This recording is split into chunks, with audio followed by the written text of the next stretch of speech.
Welcome, everybody. We have lots of people joining us today for the week 4 ADA celebration. We have a group of presenters. We have our ASL interpreters and CART is provided. This session is going to be recorded. If you are not presenting, we ask that you keep your cameras off and your mics off so that folks can utilize the view where you can only see who is having their camera on so they can access the presenters and the interpreters. Feel free to use the chat for questions. And at 10 minutes to the hour, we will be doing a poll, so please stay for that as well. If you have any questions, you can access me in the chat as well. And we're going to give it a few minutes and get started. Mel will introduce herself and the team in about 2 minutes. Thanks for being here.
One more time for those of you that are still joining us, thank you for coming today to week 4 ADA celebration.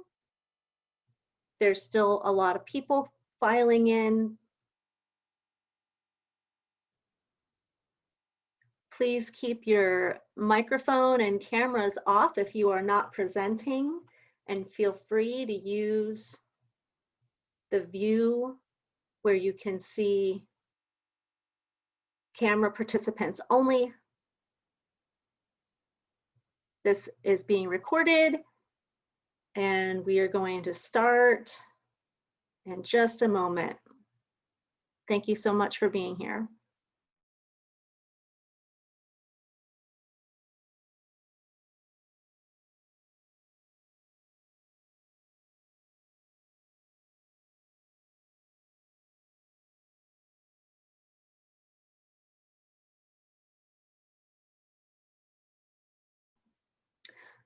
Go ahead and open us up, Mel.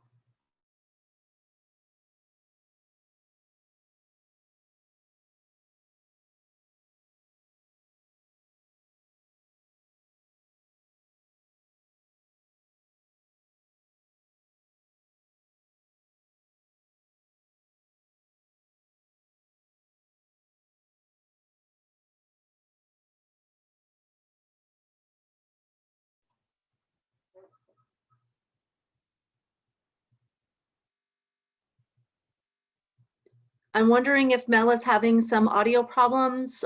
Rebecca, do you want to start? Absolutely, and I bet Mel will be back in. I'm Dr. Rebecca Bolanti, and I'm pleased to be here for the celebration. Carrie Downing invited me from the State Rehab Council, and you're in for some great information today. Let me look over at my notes here. Mel, I'm sure will be back, and she's going to be helping facilitate the different presenters today. I'm new to Mel, and I'm just impressed with her background and what she's doing with the Northwest ADA Center up in Washington. So Tom, I believe you're here and you're going to have your camera on. And I've gotten to know Tom just a little bit lately and glad that you're here. I'm later on in the session. So for the sake of time, Tom, I'm going to hand it over to you, but let me know what I can do to help navigate. Thank you, Rebecca. As Rebecca said, my name is Tom Stenson. I am the Deputy Legal Director at Disability Rights Oregon, and I'm really thrilled to be here and talk to you guys about disaster relief or disaster planning as it relates to people with disabilities. It's actually an area that's kind of close to my heart, and it's an issue I'm trying to get more preparedness on and make sure that everyone is well served when a disaster arrives. And unfortunately, the last year or so has been a real object lesson in the importance of including people with disabilities in the I'm planning. sorry, this is Carrie. Can we just take a quick pause because it looks like CART is not working correctly. Let's get that fixed real quick. Hey, Carrie, as we're fixing that, I wonder if you could either help me have co-host or to help pin, that sounds weird. Can you help pin Tom and also pin me? So that way I see some of the chat is that people aren't able to see the presenters when they talk. So people need to go to their speaker view.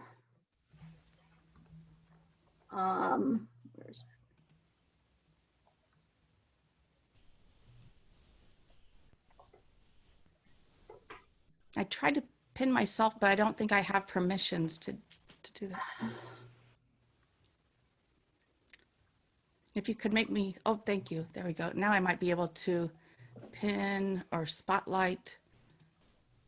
Elizabeth, do we have streaming working yet? Tom, I'm going to spotlight you. There. No, we don't, Carrie. It's completely frozen up.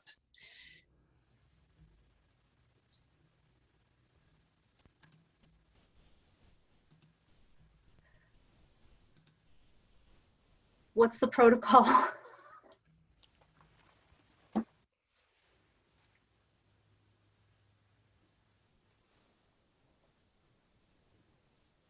Tom, do you have any advice on protocol if CART's not working, but we have the interpreters?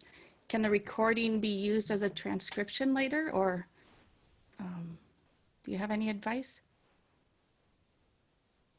I am not tremendously good with the transcription process around Zoom, but if people turn on the closed caption button. This is Elizabeth, the captioner. It's working now. Just give me 1 second. Right, way to go.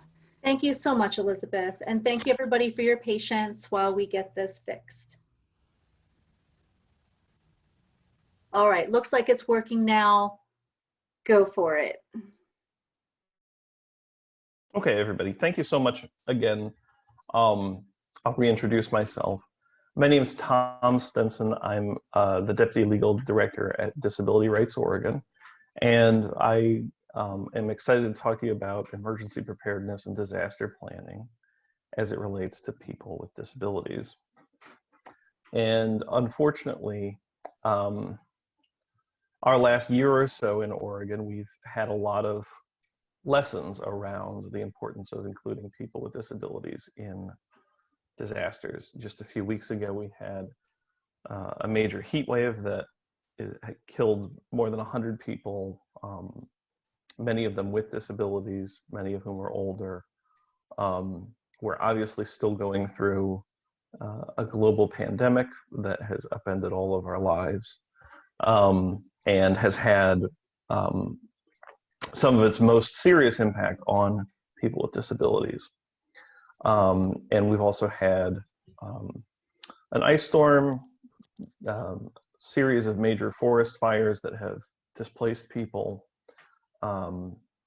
So this is clearly something that is deeply needed, a real conversation about how we center people with disabilities in this process and make sure that their needs are met in the course of disasters like the ones we've experienced in the last 18 months. So I have some observations and some protocols that I think need to be done as part of any disaster planning process and preparedness for emergencies like the ones we've experienced. The most important thing is to start planning as early as possible for a disaster response. And when you do that, you need to make a plan for 100% of the population. I think many times when people think about this, they think about how would I prepare for a disaster, or how would I address the emergency in my family? What are my family's needs going to be? What do I need? What do people who resemble me or people who I know, what would that look like for me? They have a very internally focused approach, and that's very common. But we need to make sure that we're thinking about how everybody will be affected by a disaster and what everybody will need in the context of that kind of disaster. So don't leave out people with disabilities. Don't leave out people who don't speak English, people who are homeless, people who are immigrants, people who are Black, Hispanic, Indigenous, Asian or Pacific Islander, people who live in congregate care settings, and other groups of people who have unique needs and challenges. I see this throughout disability work, that anytime you design anything, it could be a building, it could be a facility, it could be a program or a service. The best way to make it accessible is to think about people with disabilities and other marginalized groups, how they will use it. People know that people who use wheelchairs exist, and they know that people who are deaf exist. But somehow when they're setting up their store, they don't stop to think, what does putting these 2 steps here right in front of the door, what is that going to mean to people who use wheelchairs? Or if the only way to know what's going on is to hear the announcements over the air, how is somebody to hear verbal announcements, how is somebody who is deaf going to know what's going on? And so there's just this unconscious process where people don't take the time to stop and think about how people with disabilities will be affected. And that happens in emergency planning, just like every other aspect of our societies. So the first rule, I think, within making a plan that fits that 100% of the population is that one size does not fit all. You can't make an emergency plan that assumes everybody will all be able to respond the same way. One that I think of all the time is, Hurricane Katrina. The city of New Orleans gave an evacuation order a few hours before the hurricane arrived. And it was all predicated on the idea that everybody just get in their cars and drive off. But there were thousands and thousands of people left behind who didn't have cars, couldn't use cars, and had other reasons why they were left behind. And that had obviously disastrous effects in New Orleans. Another example was here in Oregon, when we started rolling out vaccines for COVID. The initial process was for people to go online, use a web tool, and make their appointments. But that process left out people who didn't have internet service, or who didn't have a computer, or who, for any number of reasons, weren't comfortable using a computer or weren't able to use a computer in the way that fit that particular web tool. It then took us some time to get the option to call in by 211, which was somewhat more accessible than just having the web tool. And then it took us even more time for counties to really have the kind of outreach and community level opportunity for people to get access to vaccines on the level that a lot of people with disabilities really needed. So what we saw was when the vaccine started rolling out, a lot of young professional people, you know, they were able to get it right off the bat, but there were a lot of challenges in making sure that those vaccines trickled down to some of the people who are most vulnerable, to people with disabilities, to people who are elderly, to people who didn't fit into a couple of neat, easy to serve boxes. It took a long time for those vaccines to get out to the people who needed them. And so you can't start out with a one-size-fits-all proposal for how to deal with an emergency. And the flip side of that is that unique communities may need unique solutions. Every emergency may affect different populations of people, including people with disabilities, differently. So for instance, during Hurricane Irma in Florida in 2017, a lot of nursing homes lost power as a result of the hurricane. And this was in the middle of, well, it's always hot in Florida, but this was an especially hot time in Florida. And you may remember there was a big coverage in the media of heat killing 12 people at a single nursing home in South Florida over the matter of a few days in the immediate aftermath of the hurricane. It was getting up to, you know, well into the 90s inside this nursing home because there wasn't the preparedness or the protections for people with disabilities and for the people who are older. Later studies actually reveal more than 400 people died among the nursing home population in Florida because of the effects of the hurricane and the power outage. And that reflects a lack of planning and a lack of consideration of the unique needs of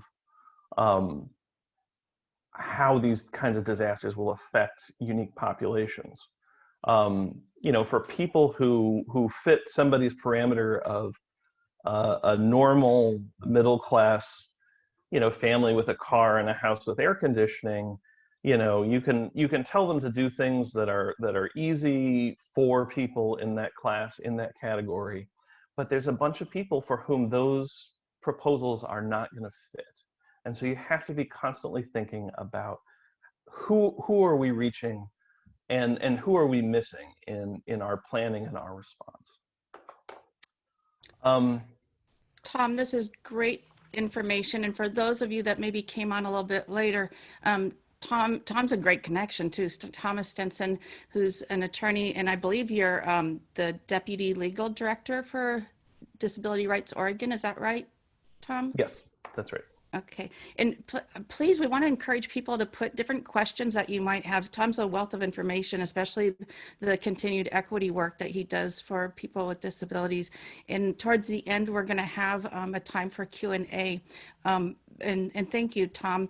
I'm Dr. Rebecca Belanti, by the way, and I'll be talking later, and I'm jumping in to help kind of just facilitate as Glenna comes on board. And Glenna, I'm going to spotlight you there, so that way, let's see. I got to know Glenna just the other day. There you are. There's Glenna. And glad to see you again. And Glenna's doing important work as well with some advocacy work and the intersectionality, which Glenna, that was kind of a new term for me a few years ago, thinking, okay, what does that mean, intersectionality? And now it's become a more common term, but I'll go ahead and mute myself. But thank you, Glenna. And maybe you can explain to folks a little bit about your background and your role. Yeah, thank you, Tom, for all that information. It's kind of like a nice segue into what I'm going to be getting into.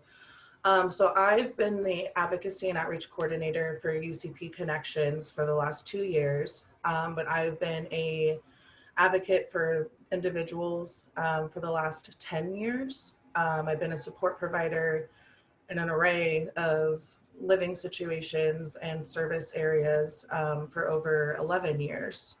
And some of the work that I've been doing in my advocacy role is talking about intersectional identities and kind of bringing forth how do we view people as holistic individuals, not just a person with a disability.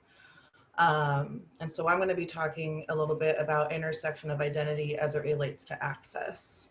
So when we're talking about accessible spaces, we really need to make sure that when we're building plans, even evacuation spaces, training staff, we need to talk about access for people and their disabilities, but access that encompasses the whole person. People have intersectional identities, and many times we tend to focus on access as it relates to only their disability, but we really need to start considering access as it relates to the whole person. When we only focus on the person's disability, we're leaving behind parts of them, and by doing this, we're not being fully accessible. BIPOC and LGBTQAI2S plus individuals have disabilities as well. So when we create these spaces and plans for emergencies, we need to be remembering those parts of people too. Individuals with intersectional identities are asked to be pieces of themselves a lot of the time in many spaces. And when we're talking about emergency planning and building these spaces, you know, it's really traumatizing. It's very scary for a lot of people. And then to deal with inaccessibility to who you are as a person, as a whole, can also just add to another layer of trauma and actually prevent some people accessing emergency services and supports due to aggressions that they face. So for example, when spaces are LGBTQAI2S friendly, they're not always friendly to LGBTQ plus folks with disabilities. And when we have places that are accessible for their disabilities, they're not always inclusive of their LGBTQ identity. And I get asked a lot, why can't we just create spaces specifically for these other identities? And I think safe spaces are super important so that we can feel seen as a whole. But when we're dealing with emergency spaces and evacuations, we have very limited resources, space, and people, right? So emergencies, this is not always doable to create a specific space that is very safe. And sometimes in creating these spaces, we're not creating an all-inclusive community, but rather putting these individuals somewhere else because it's easier for us. It's easier for the people doing the planning, easier for us doing the work. But in reality, it's still pushing these other people into a space that is probably still not going to be very inclusive and supportive. And it's just to get them out of the way so we can keep doing the work, which is actually really harmful. Sometimes making these inclusive spaces is more work, but it's so necessary. Like when we train staff, like first responders and emergency volunteers, we need to look at how to be inclusive of all identities because many people with different backgrounds have identities. Another question I get asked a lot is, what does this look like when we're doing emergency services or supports? This means training staff on equity and what supporting these other identities look like, hiring people who hold these intersectional identities to do the planning, building, and trainings of these structures. And we need to recognize that even with our knowledge, we do not hold the lived experience that can help us make these spaces better and more inclusive for everybody. This also looks like holding ourselves accountable, including ourselves and the teams we're working with when we cause harm and are not fully inclusive. I know that can be really uncomfortable for some folks, but when we're talking about getting feedback and building better services as it relates to people with disabilities, we really need to hold ourselves accountable of, oh, we missed this other part of this person's identity or culture and we caused some harm. So how can we gain and learn from that to really encompass the whole person? This also looks like giving up power and privilege so that those with those identities can move up into these positions that will help develop our emergency processes and responses. This looks like paying people. Many times we ask people, including people with disabilities, to volunteer their time in the planning process. And when we ask for free labor, we need to recognize that that can actually be really harmful. The spaces when we're trying to build these structures are not always the safest for people who hold intersectional identities. So even within the planning process and the structure building, they're not safe and inclusive of the whole person.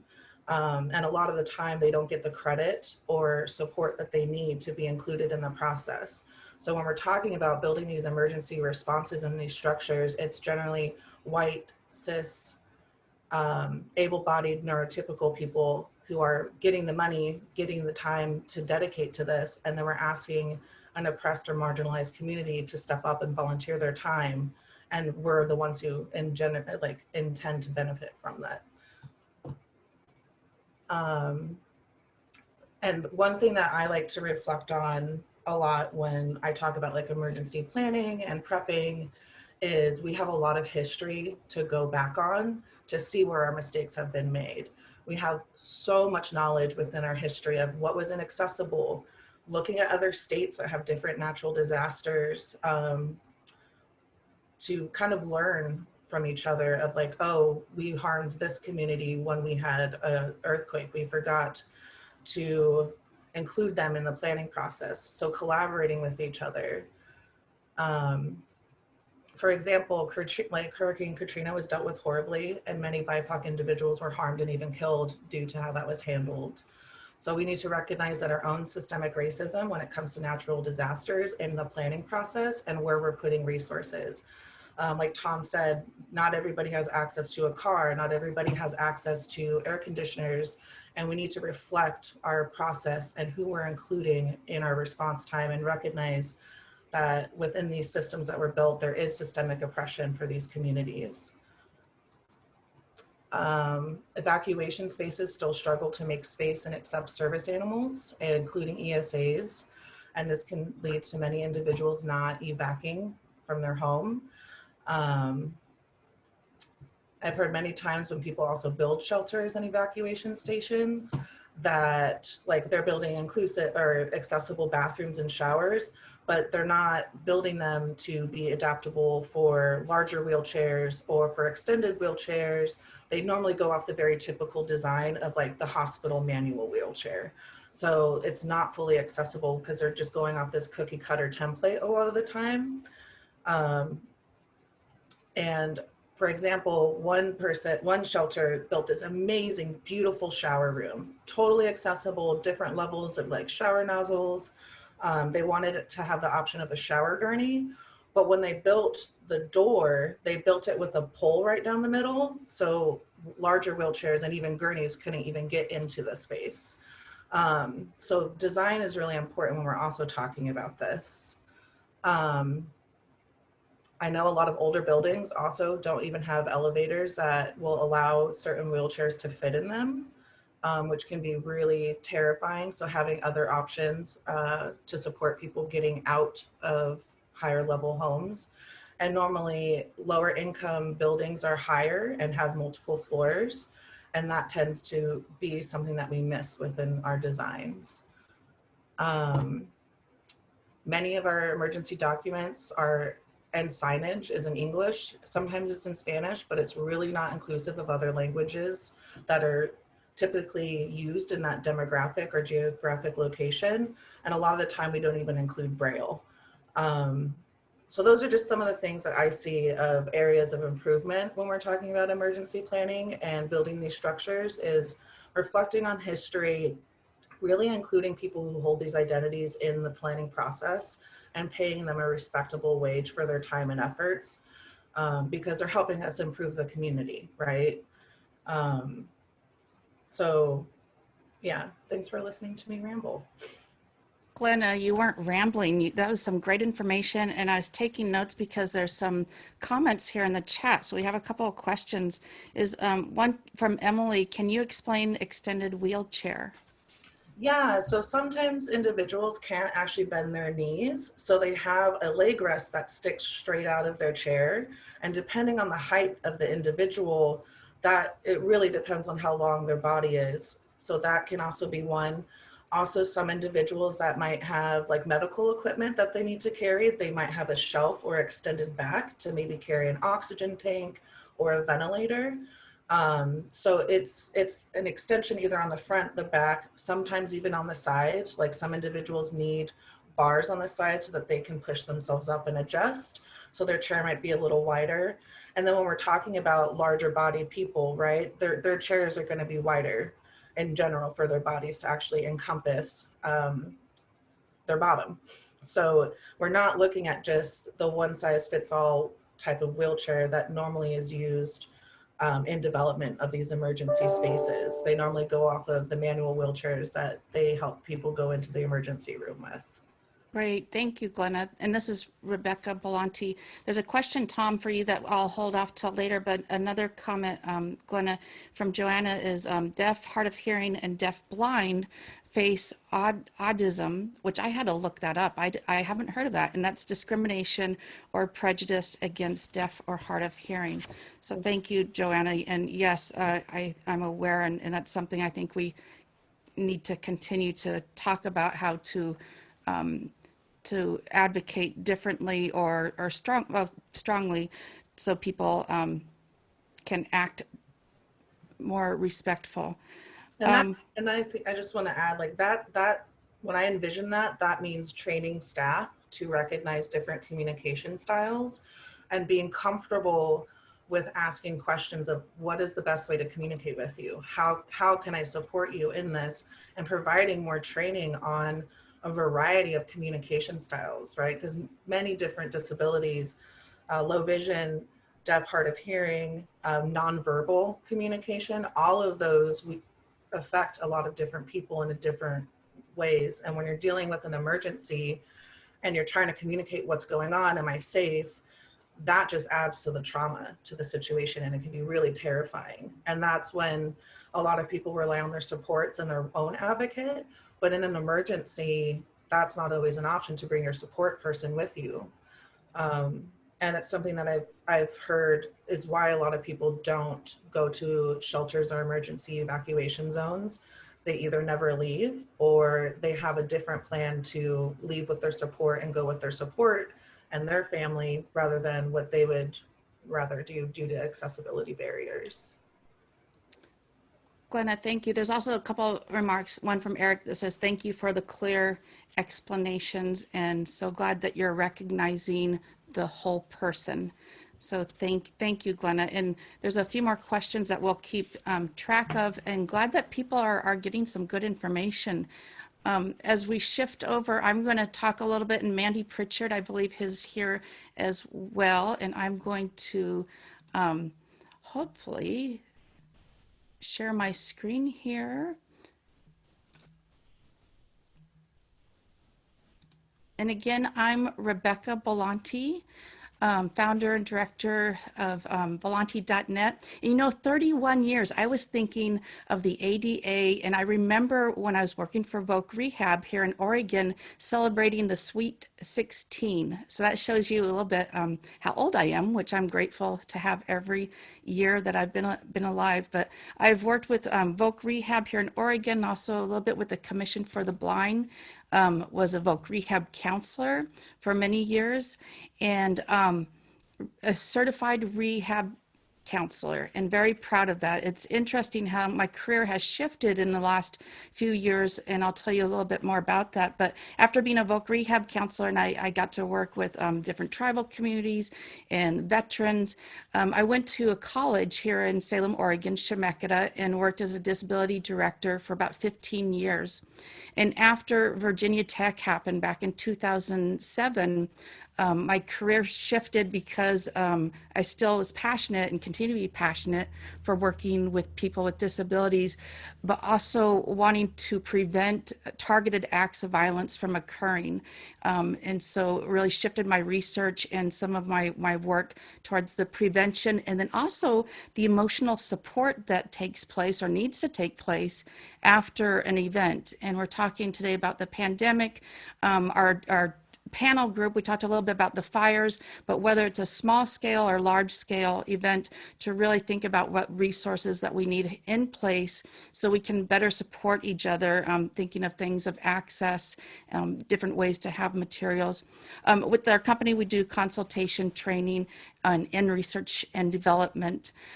You might know Steve Sanchez. He's been a counselor for a number of years, and Mark Dodge. This picture was taken actually last year when the fires took place up in the Mill City area. And again, disasters, they impact everyone. No one's immune to disasters. When we were up in the Canyon area, the different needs that are so varied. And so when we're talking about what we're hoping that you can take away from this last of the series, which has been a fun series to be part of, and I really appreciate the different partners coming together and making this happen, and having a variety of people here to to learn from each other, I thought about, okay, psychological first aid, and some of you might already be a PFA provider or already have training with psychological first aid. It's different from mental health first aid, and there's different models. There's Red Cross has a model of psychological first aid, Johns Hopkins University. The model that I'm going to be mentioning right now is the SAMHSA, so the Substance Abuse and Mental Health Administration, the 8-hour curriculum that our company follows, where people really practice some, I don't want to say common sense, but some practical techniques that probably all of you do, and it just kind of validates how to do them effectively. But immediately after a disaster, and it's been different with the pandemic, because it's one of those things that's not a one and done, it just continues on. And the whole anticipatory grief aspect too of what do we expect down the road with the Delta strain that we keep hearing about. But with the psychological first aid, I'm really impressed with that research group that put it together years ago, looking at a worldwide lens and having researchers, practitioners, people who've been impacted by disasters, and coming up with these 5 core elements or principles that they designed psychological first aid upon. And within those elements, there's these 8 core actions. And so when you practice PFA, those 8 core actions are the building blocks. The one that's highlighted is a connection with social supports. That one I think has just been the most challenging during this time where people have been in quarantine, people have been fearful or not able to access. Technology access has also been an issue that we've seen. So really is on how we of a PFA is something our team continues to do. Now, I bet a lot of you know about Northwest ADA, but if you aren't aware of it, it continues to just be an amazing resource. And for me, I'm here in Salem, Oregon. They're right here kind of in our backyard up in Washington at CSER, where they've done amazing work. If you go to their webpage, and I think later Joseph and Carrie, and then on the Belanti.net website, I'll put some, look for ADA 31, I'll put some resources, but really wanting to guide you to some great resources that have already been put together. I talked to Mel, and she had 4 fact sheets that are highlighted on their ADA center. And so one is wearing of mask, which I know that's not a new topic, but how to handle that from the business owner perspectives in a respectful way, where people with different abilities and for medical reasons might need to wear the mask, for drive-through vaccinations or testing clinics. Anyway, Mel has some great information on there. And then also, Mel, you pointed me to the Pacific ADA Center, which is down in California, the director is, and you can see the areas that they cover: Arizona, California, Hawaii, Nevada, and the Pacific Basin. And those resources will also be in what I just mentioned to you on the website. It sounds like every ADA center, they have a initiative project, a research project. And the Pacific ADA Center, one of their main projects is towards emergency planning. And so you will see more information and great resources for you to have. Some of you, as I saw your names come on, have been to our annual Disaster Behavioral Health Conference. Last year we went all remote because of the pandemic. The year before, I was very proud to showcase, and it's been a dream since I started the company's only 3 years old, is to have our conference focus on different topics within the disability arena. So we had a speaker talk about deaf and hard of hearing and access, also with autism, and what are some things to be aware of immediately after a disaster for the support. So this next year, we're planning to be in person and hybrid as well in terms of online. And it's about first responders and last responders. We're working a lot with the funeral homes here in Oregon and in the region, and how they also need help with support, and also how to interact differently with different populations. As I transition now to Mandy Pritchard, Mandy, she'll explain a little bit about who she is and her background, but I continue to learn a lot from Mandy as our Director of Diverse Communities. She's a tribal member, but also an advocate for people with different abilities. Mandy, if I can do this in a way to where I can stop sharing and highlight you, there's Mandy Pritchard. And let Mandy take it from here, because we tag team a lot and talk about the whole notion of not just psychological first aid, but also compassion fatigue and self-care. So welcome, Mandy, and I am going to spotlight you. And if you could help introduce yourself better than what I just did, that would be great. Absolutely. Thank you, Rebecca. And thank you everyone for having me visit with you today.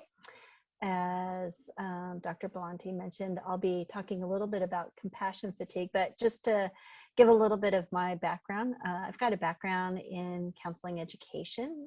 I've worked in a clinical setting, but have worked primarily in higher education for almost 25 years, and working with students with disabilities throughout my time in higher education as well too. But I think where things kind of changed for me was in 2015. And at that time, I live in Southern Oregon, and the college that I worked at experienced a mass shooting. And so as a result of that incident, really saw an increase throughout our campus community, not only the students that I serve, but also my colleagues and leadership at that time, who experienced quite a bit of psychological impact on their overall well-being as well too, as a result of that incident. And so in working with accessible services on campus, and continue to do so, just kind of highlighted a little bit more for folks those challenges and difficulties that folks experience, but also how we can be a little bit more proactive in supporting those folks as well too. So with that said, looking at compassion fatigue and how it may be even more important in regard to when there is a disaster, as we're really talking about the physical and the emotional exhaustion that folks experience, as well as the profound decrease in their ability to potentially empathize with others. And I always kind of start with talking about an individual's invisible backpack. So as it was introduced a little bit earlier, that intersectionality of identity that we all walk in the door with, or carry with us, or that is a part of us constantly. And we carry around this invisible backpack of different experiences that we've encountered, trauma that we've experienced. And we spend a lot of time shoving things into that backpack, shoving it down deep and trying to keep it closed. And then something may happen one day, and all of a sudden that backpack pops open and everything falls out onto the ground. So it's really important for folks to have an awareness of historical trauma that one may have experienced, as well as the trauma that they continue to experience. Think about those aspects that they may encounter related to access, equity, and inclusion. Also, places of privilege that we may come from as well, and how that has an impact on those that we serve, or places of privilege that those may assume of us as well. So when we talk about compassion fatigue, what we're looking at is really kind of three different areas: how it impacts an individual in the workplace, socially, as well as emotional. And so knowing what it looks like helps to present identifying what is compassion fatigue when we see it. So in the workplace, you may see an individual, or we might see it in ourselves, being tardy or late, an increase in absenteeism, avoidance of others, maybe those that we serve or we support. We might also encounter impaired decision-making, diminished performance, or maybe the desire to change or quit jobs. Socially, there's a loss of interest in activities that maybe were once enjoyed. An individual may become more withdrawn from friends or family, or have difficulty in relationships in their lives. And then emotionally, that might present as being angry, trouble sleeping, feelings of being overwhelmed, hopelessness, or maybe less enthusiasm. And there's probably with all three of those areas, additional things that maybe one can identify as well too. But the good thing is that we can prevent compassion fatigue and look for ways to build resiliency. So the first thing is just knowing what those signs are that I talked about, compassion fatigue. It also includes making a commitment to self-care and making a self-care plan, establishing healthy boundaries, having a good circle of support, those people that are in your life, also engaging in healthy activities, and identifying healthy coping strategies. Another really good tool is utilizing the professional quality of life scale.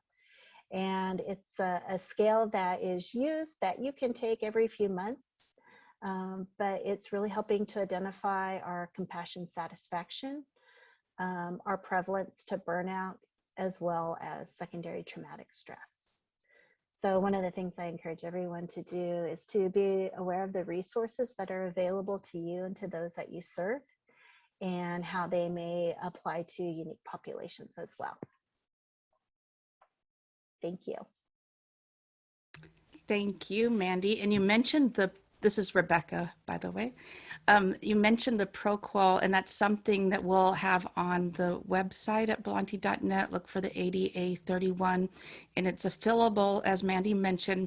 It's actually really cool. I wish I could take credit for building it, but whoever designed it, a team of people, to where you can self-administer, and as Mandy mentioned, take it often, because you know with some tools you have a certain period of time that you have to wait.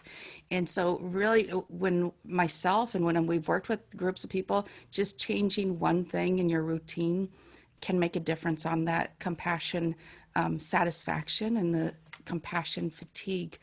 Now, as Mandy, if you could stay here how you are, and I'm going to ask Tom and also Glenna if they could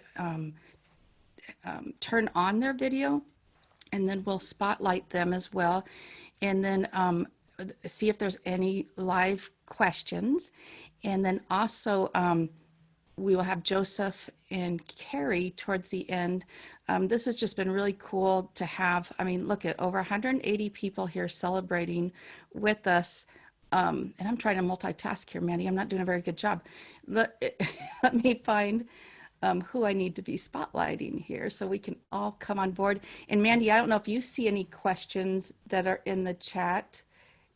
Tom, there you Becca, are. this is Carrie, and you don't need to spotlight the folks who are turning on their cameras now. Oh, I don't. Okay. Thank you. That helps. I just wanted to say in the chat, I put 2 links. One is an amazing link that you can fall down the rabbit hole of emergency planning for yourself. Has a lot of really great documents.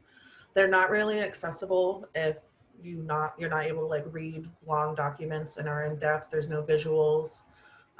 So that's something to keep in mind. There luckily is a lot of videos on YouTube that are accessible for people who are more visual learners. And then I put a second link on how to create safe spaces for individuals who are BIPOC and like really dive into some of the self-education needed for the reflection on like what are aggressions that individuals face, how I could potentially learn how to unbox some stuff. So that is also like another really good rabbit hole for education. Glenna, thank you for, and I see that posted in there. And before I ask Tom a question, Mandy, remember about a year ago, the resource that you shared with me, and it's Through Lines of Life, and I'm trying to remember the resource. Could you help me remember it and tell folks about it? Sure, it's the Racial Equity Support Line. Racial Equity Support Line Through Lines of Life. And so that's been a great local resource. Tom, here's a question from Joanna of wanting to know a little bit more of what you do and what you don't help with in terms of the Disability Rights Oregon.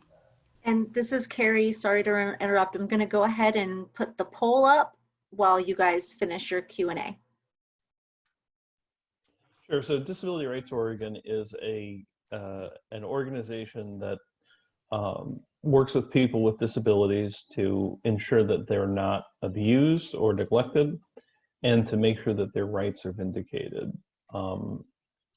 So we've done a wide variety of work with all different communities of people with different disabilities, anywhere from making sure that curb ramps and physical structures around Oregon are physically accessible, to trying to make sure that services are available to children in the foster care system and in the education system. I do everything from, showing up at land use zoning hearings and to, representing people in discrimination cases. So we do a pretty wide variety of things on basic non-discrimination around disability.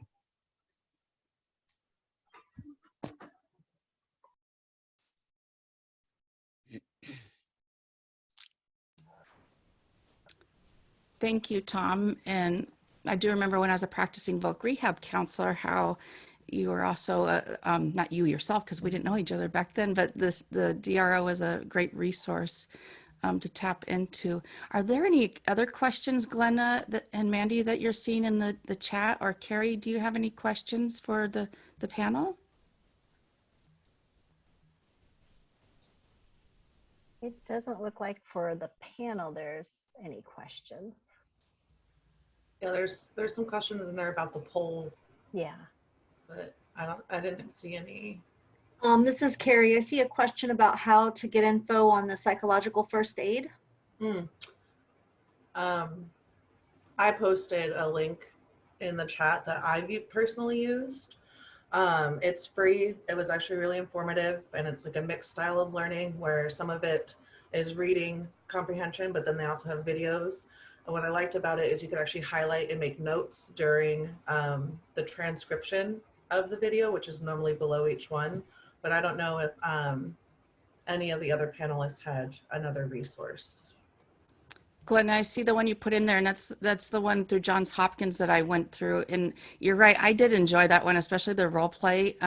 It's a lot longer, but as Glenna mentioned, it's free and portable. And I want to say 24 hours. Does that seem right, Glenna? I chipped away at it for probably like a good week or two. So I did it in little bursts of when I could find the time and the attention. Gotcha. In that particular one with Dr. Everly, they go a little beyond PFA, which is great. So there's more resources in a textbook. Then the Red Cross, they also have a free version that's, I think, 4 hours. Is that right, Mandy? And it's in a module. Some of it's now in live, a 3-hour version. And then also the NCTSN. Let me see if I can remember what that means. The National Trauma for Children Network. If you Google PFA for children, NCTSN should pop up. And that's the one that we also reference with the SAMHSA model. And so Belanti.net, of course, we offer monthly, actually, and Mandy's one of our lead trainers for psychological first aid. It's all remote. And there's a PDF book, and it's in Spanish, English, Japanese, Mandarin, also for places of worship and for K through 12. And that's one thing I love about that curriculum. It's like that universal design approach that I hope we all strive towards, having access materials built in. But thanks for that question. Carrie, do you have, again, I'm grateful, and I'm sorry that Mel's not here to help close the session, but I think maybe you and Joseph have some words to say to the audience today. I think we were going to have Jim do that. Well, hello to all. This is Jim Davis. I'm the chair of the Oregon Disability Commission. And I first of all, just want to thank our presenters today for a great and informative presentation, and for Rebecca stepping in and doing such a great job of hosting the session. This is much appreciated. frankly, this has just been a great series. We've had 4 incredible sessions. Our presenters have been the best and the brightest. I just couldn't be happier with how well all of our sessions went and what a great job our presenters have done. So I want to thank all our presenters for their great work. I also want to thank all of you that participated in all 4 events or just maybe in a few of the events. We averaged over 230 participants for our 4 weeks. And I'll tell you that we couldn't ask for more. And we're certainly looking forward next year to seeing you face to face, hopefully. But I think with the success of these webinar series, we're certainly going to go back and continue to do these type of educational series. A few more thank yous before we sign off. I certainly want to thank our co-sponsors, the Oregon Disability Commission, and I thank the commissioners that were on the presentation today and were part of this as participants throughout. I also want to thank the Northwest ADA Center and Mel and all the rest for their incredible work and for co-sponsoring this with ODC. They are amazing, and we've worked with them for so many years and so appreciate their efforts. I want to thank Carrie from the State Rehabilitation Council for being one of our hosts and for the great work that they do. But most of all, I want to thank our ODC staff and our committee. We had a great committee that got together and helped plan this ADA celebration. But our staff, Joseph did such great work and helped coordinate this throughout and has for the last few years. And we're just blessed to have him as our lead staffer with ODC. But also Ryan Kibbe does such great work for us, and we appreciate everything that he does. So anyway, I hope I've thanked everybody that I should. I so appreciate you all being involved, and thanks to everyone. And Joseph, I don't know if you have anything you want to say to wrap up, but I do thank everybody for being here. Yeah, this is Joseph, and Jim, you definitely did a great wrap up, and thank you, and covered a lot of the same information that I would have. There are questions and comments in the chat about recordings and resources. So I just wanted to announce that each of the sessions has been recorded. The first 2 is already posted to the Oregon Disability Commission's website, and the other 2 will take probably about 2 to 4 weeks to get them posted. And I will be trying to work with the team as well to get any presentation materials, links for resources, things like that, posted along with the recordings. And I do know that at the end of each session, Carrie also puts together materials and any links that was shared in the chat box, and she emails that out to everyone that registered for each week. So shortly after this one, you will receive an email from Carrie with website links that was shared today. So other than that, it's a happy birthday to the ADA, and a thank you for everyone, our presenters, our sponsors, the planning group, like Jim said, and the commissioners, and everybody that it's took to put on this event. Thank you, and definitely thank you for the audience showing your support and coming out and listening to what is being presented. Take care. Take care. Thanks, everyone.